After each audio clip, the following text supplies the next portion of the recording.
आमिर लियाकत के इंतकाल के बाद खाली होने वाली कौमी असम्बली की नशिस्त NA 245 पर होने वाले ज़मनी इलेक्शन में जहां MKM पाकिस्तान, पाकिस्तान तहरीक इंसाफ और तहरीक लब्बैक पाकिस्तान कौमी असम्बली की सीट पर नज़र जमाए बैठी है, वहीं पाक सरज़मीन पार्टी के senior vice chairman advocate Syed Hafizuddin भी जीत के लिए पुरअज़म हैं। 2016 में सैयद मुस्तफ़ा कमाल की आवाज़ पर लब्बैक कहते हुए सैयद हफीज़ुद्दीन ने सूबाई असम्बली सिंध की रुकनियत को खाते में लाए बगैर पाकिस्तान तहरीक इंसाफ को खैरबाद कहकर पाक सरज़मीन पार्टी में शमूलियत इख्तियार की। सैयद हफीज़ुद्दीन का कहना है कि सैयद मुस्तफ़ा कमाल ही वो वाहिद लीडर है जिससे कराची से लसानियत की सियासत को ख़त्म करके यकजहती और भाईचारे की बात करते हुए तमाम सियासी जमातों को साथ मिलकर शहर कायद को एक बार फिर रोशनियों का शहर बनाने की दावत दी।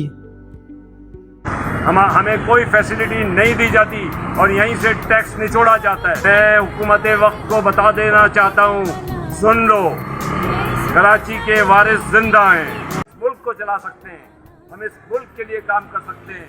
मुस्तफ़ा कमाल और उसकी पार्टी इंशाअल्लाह अज़ीज़ कराची के लोगों के हुकूक की जंग लड़ेगी और जीतेगी। इनका मज़ीद कहना था कि हल्के की आवाम MKM पाकिस्तान और पाकिस्तान तहरीक इंसाफ को वोट देकर आजमा चुके हैं। हल्के की हालत सबके सामने है, हर तरफ गटर उबल पड़े हैं, टूटी फूटी सड़कें और जगह जगह गंदगी के ढेर लगे हुए हैं।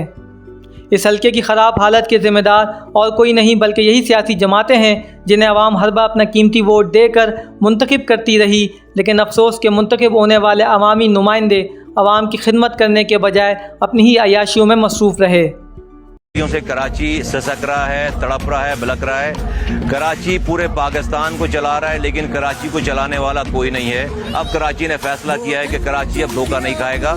सैयद हफीज़ुद्दीन के मुताबिक NA 245 की आवाम अगर अपनी किस्मत बदलना चाहती है तो अब इनके पास एक ही वाहिद रास्ता है।